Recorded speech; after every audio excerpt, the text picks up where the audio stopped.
É verdade. Que é como a gente não tem, né? Aquele negócio, a gente não tem o que colocar. Quando a gente não tem nada, é mais difícil ainda, porque a gente fica, meu Deus, tá tudo em branco. Só que a gente começa a colocar umas coisas, aí a gente, coloquei um versículo, aí a gente escreve sobre aquele versículo. Aí depois a gente, lembrei do outro. Porque como a gente teve as reuniões, a gente tem bastante versículo, bastante exemplo. Então, colocando o versículo, aí você começa a pensar no versículo. Como que eu posso explicar? Porque como é um livro, né? E como criança, eu falei, gente, explica para um muçulmano que nem uma criança. Porque tá lá o versículo, só que ele não entende. Então, tipo, às vezes, e tem versículo que é muito claro, que, tipo, nem precisa explicar. Mas aí, como o versículo tá lá, aí o nosso trabalho é explicar e ir falando com eles. Então, é basicamente a nossa carta, é a Bíblia. A base é a Bíblia. Não, tanto que eu falei, gente, eu acho que metade da minha carta é só versículo da Bíblia. Mas só você falar, ó, lê a Bíblia aí. Aí a pessoa, mas é isso, a gente é como se fosse um completo, né? E deixa como um resumo assim para eles. Aí bem na parte da salvação, na mensagem da salvação, que é aquilo que eles não entendiam, que às vezes tem o véu, aí o véu nos olhos e aí destampa o véu que tá neles. Aí da sua carta você quer adicionar mais alguma coisa? Socorro, seu. Não, não, eu vou terminar de escrever ainda, né? No final. Eu não sei. Tu acha que já tá bom, sabe, de Velho Testamento? Aí eu entro no Novo agora, né? É, eu entrei no novo, aí você pensa em como você entrar no novo, assim. Eu entrei por João Batista, dá para entrar por Jesus, tem muitos.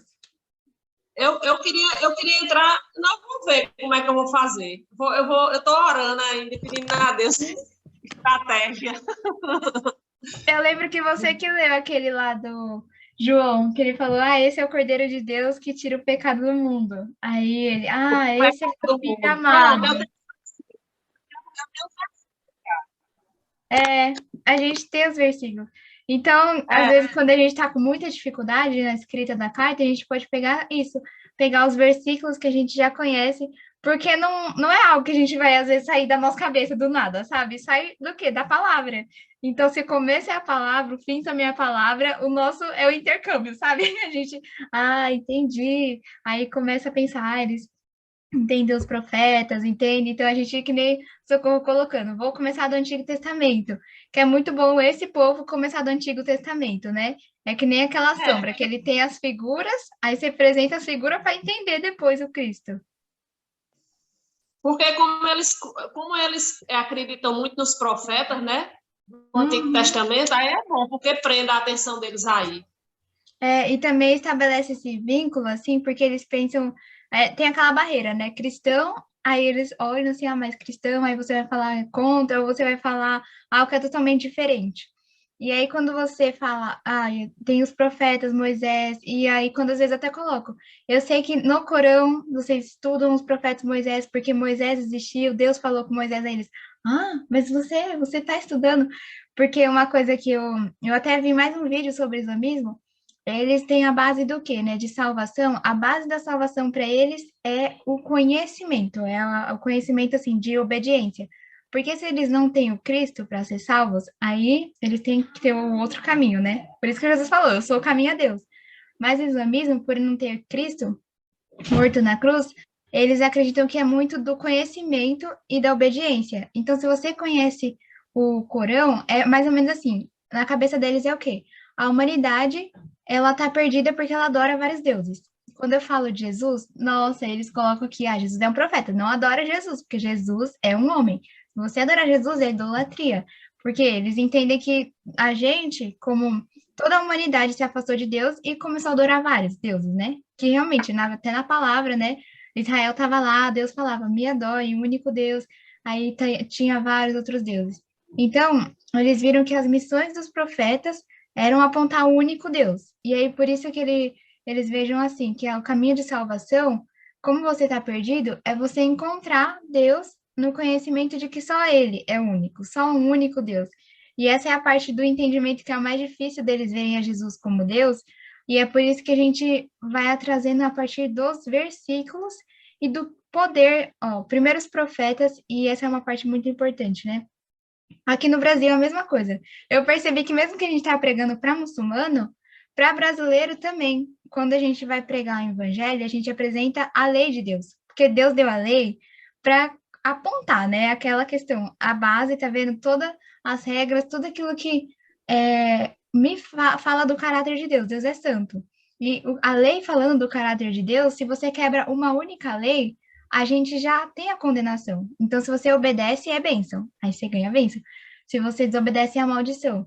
Então, quando você mostra para o brasileiro, muitos brasileiros que você fala assim, ah, você é uma pessoa boa? É pessoa boa? Não sei.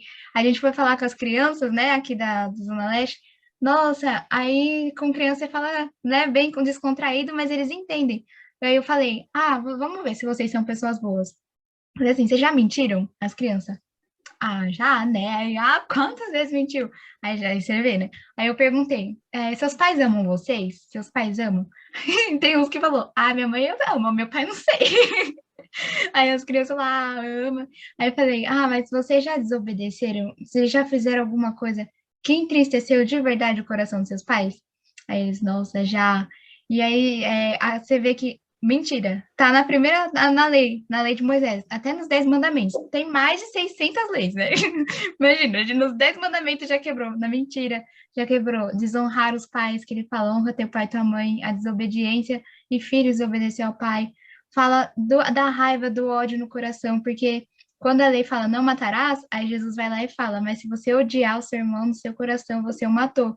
Aí eu perguntei para as crianças, vocês não gostam de uma pessoa assim que vocês ficaram com raiva dela? Aí eles, já, nossa, tem umas pessoas assim. Então você vê que até a criança tem a consciência. Mesma coisa, quando a gente vai falar com o muçulmano, com o brasileiro, a gente apresenta a parte da lei, que eles têm um entendimento que a gente quebrou. E o Espírito Santo vai lá e confronta mesmo, vocês quebraram a lei. Então, apresenta a lei, porque a lei é o que aponta que o único caminho é o da redenção, que todos pecaram. E aí, se todo mundo queria tirar pedra, né? É até engraçado. Aí apareceu lá a gente falando com as crianças, né? Aí apareceu uma menininha, aí os meninos é terrível, né? Ela, essa aí faz isso, faz isso, faz isso. Aí eu falei, aí eu falei, aí você, imagina, você fica bravo com ela, você atira uma pedra, aí ele atira uma pedra, eu atirava uma pedra, falei, você já pecou? Que nem Jesus, ele, aí ele, já, eu falei, então você não pode tirar pedra nela. Aí você vê que é tão, assim, Jesus é tão sábio, a gente pode às vezes só imitar Jesus, Jesus mesmo, sabe, ele vai dando sabedoria, aí da parte da lei quebra, e aí que vem a morte e ressurreição. Então, o preço do pecado, ele vem mesmo para trazer a consciência, nossa, o homem pecador, e aí é fé e arrependimento, né? Porque a fé, ela nos coloca no lugar assim de, eu aceito que Jesus, ele sofreu por mim, eu aceito, e moer, nossos pecados moeram a Cristo. Porque a fé vem junto com o arrependimento. Eu tive eu assisti bastante assim sobre os nossos pecados que moeram a Cristo. Eu tive tanto mais consciência, assim, de arrependimento no meu coração, que agora eu fico, nossa, é como se tudo aquilo, eu li aquela passagem de Jesus chorando, chorando, aí eu falei, nossa, Jesus chorava porque todos os meus pecados estavam nele. Então, cada vez que a gente peca hoje, aí eu lembro, nossa, Jesus sentiu todo esse peso e ele chorava porque isso afronta a Deus. Então, é aquela questão, nem pecar você consegue pecar em paz mais, sabe? Porque vem o arrependimento. Então, a fé e o arrependimento muda a vida, muda o nosso coração, que aí você, nova criatura mesmo. Então, a morte e a ressurreição, e aí essa última parte que, porque assim, para falar salvação, fala da lei, mostra a lei que não cumpriu, morte e ressurreição. E uma outra coisa, que eu vi esses tempos, né? Que ele leva e pode trazer o pecador ao arrependimento, pode trazer ao pecador a consciência de que ele necessita de Jesus, mas tipo correndo para Jesus, que é o ponto que eu queria falar dessa a gente não falou antes de entrar nessa parte. Alguém quer falar mais alguma coisa? A Meliduína, Jonathan. Hoje eu estou só ouvindo e muito feliz, porque cada vez é como você falou, nós aprendemos. E hoje a Socorro falou uma introdução que quase ia ser a minha, porque eu estou nesse dilema, todo dia oro e pergunto, Senhor, me direciona, como escrever essa carta, em que mão vai parar, eu quero emocionar, eu quero que essa pessoa sinta a alegria de ter Deus, o amor, assim, tantas coisas, tantas perguntas. É isso. E eu continuo orando, já escrevi algumas coisas, mas sempre tem alguma coisa, um ajudando, né? É, vai juntando Um aos poucos, né? aprendendo E se com o outro. encaixa. Olha, eu aprendi umas coisinhas com a Socorro. Tá vendo? Muito bom. O Jonathan também. Eu tenho um adendo a acrescentar Uhum. é, a respeito da divindade de Jesus. Eu estava pensando nisso agora e me veio isso na mente. É, tudo que é administração, tudo que é governo, para que se mantenha a ordem desse governo, existem registros, registros de acontecimentos históricos, de guerras, de alguma construção civil, de alguma construção de alguma cidade, enfim, sempre existe registro. E existe registro histórico fora da Bíblia da existência de Jesus. E o próprio Império Romano confessou que Jesus era o Messias. Quer ver? Depois vocês abrem lá em João 19, João 19, 19, ó, está escrito assim: e Pilatos escreveu também no túmulo, perdão, escreveu também um título e pô-lo em cima da cruz. E nele está escrito: Jesus Nazareno, Rei dos Judeus, ou seja, Messias. Então, está descrito, está narrado nos registros históricos romanos que Jesus é o Filho de Deus. Não é só na Bíblia que está escrito. Então, caso alguém nos questione, fala: olha, o próprio Império Romano reconheceu que Jesus é o Messias. Está lá na Bíblia. Agora é só procurar o registro histórico. Até da morte também, né? Porque a morte romana, se você vai para a cruz, você morre, é certeza da sua morte. E tem Sim. fala que transpassou, né? Quando os soldados foram lá e transpassou o seu corpo. Então tem registro histórico e evidência da morte de Jesus, o que, assim, historicamente contraria toda a crença muçulmana, porque eles falam que Jesus ascendeu aos céus. Mas é aí que é a parte, né? Que eles falam assim: Jesus não morreu porque Alá proveu escape. O escape coloquei Judas na cruz, né? E não está exatamente no Corão essa parte de colocar Judas na cruz. Mas toda a tradição muçulmana fala, né? Quem foi para a cruz foi Judas o que traiu. E aí você vê que toda a passagem da Bíblia, eu peguei bem aquela passagem e coloquei, né? Judas foi lá e aí ele escancarado mesmo, aquele homem que eu beijar, esse é o Cristo. Então aí vocês surpreendam. E aí você vê bem a passagem assim que Jesus ele vai, porque ele quer ir, ele quer se entregar. Porque se ele quisesse, ele ordem, não, João é tão claro a divindade de Jesus, né? A parte que ele tem poder, que ele falava assim, vocês vão me buscar? Aí eles, sim. Aí eles, quem é? Quem é que é o Cristo? Aí Jesus fala, sou eu. E aí os soldados caem. Aí eles falam, mas é o Cristo. Aí ele, sou eu. Os soldados caem de novo. Aí você vê que assim, meu, se Jesus quisesse, meu filho, vocês estavam em pó, vocês são pó, vira pó. E aí você vê mesmo que Jesus, ele quis ir. Aí a tradição muçulmana, não. Ele, não, mas foi Judas. Aí pareceu que era Jesus.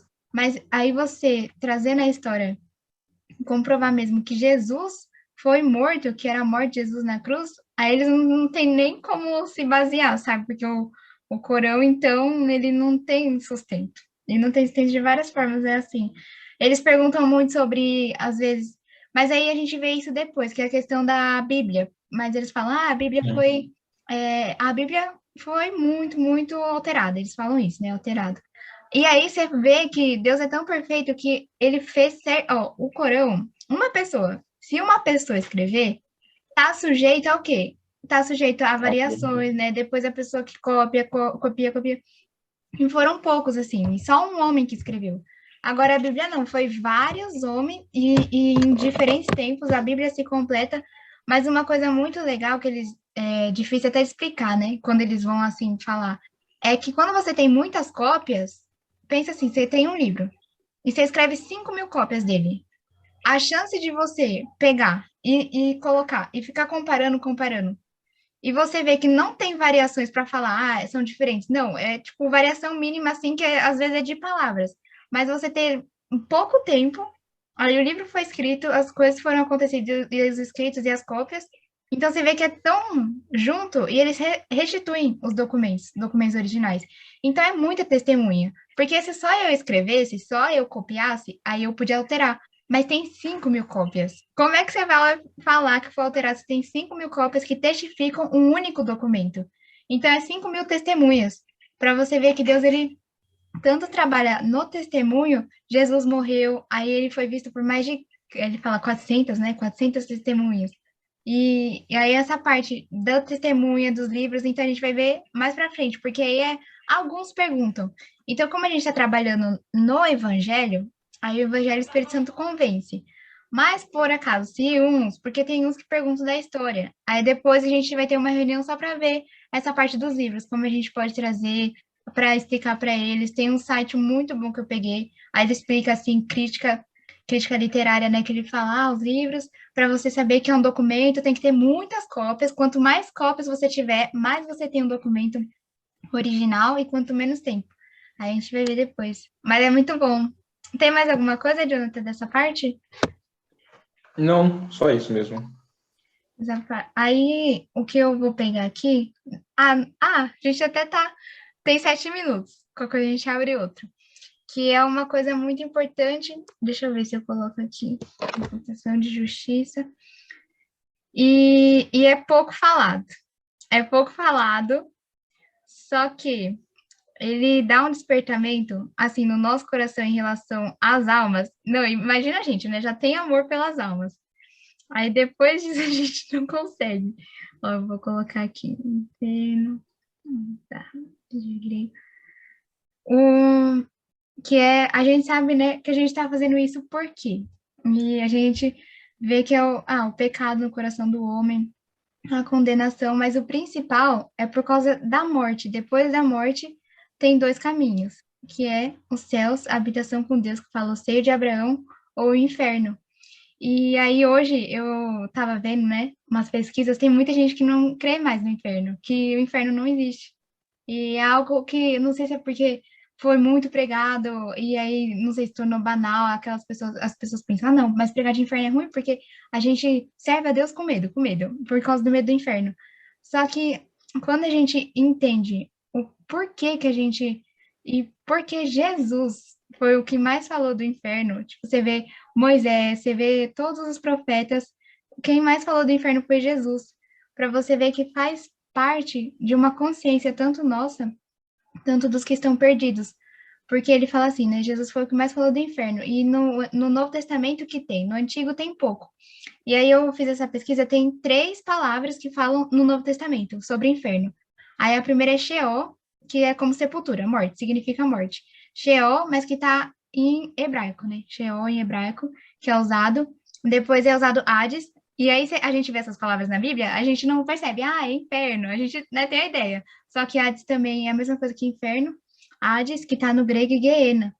E aí, para a gente ter essa consciência, assim, porque Jesus, ele vai trazer essas 3 palavras e ele vai falar, Sheol e Hades.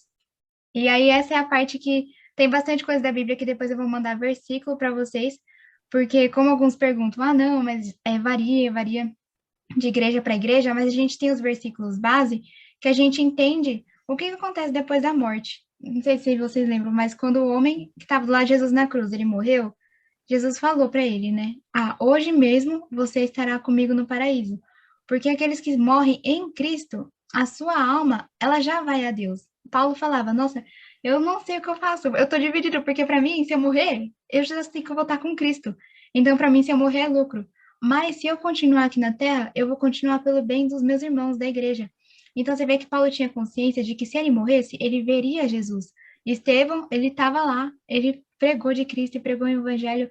Quando as pessoas o apedrejaram, ele teve uma visão de Jesus, que traz muito essa parte na Bíblia, que o dia que a gente morre, Hebreus 9 também, né? O dia da morte, o homem morre uma só vez, e depois disso vem o juízo, que a gente vai estar diante de Deus, no tribunal.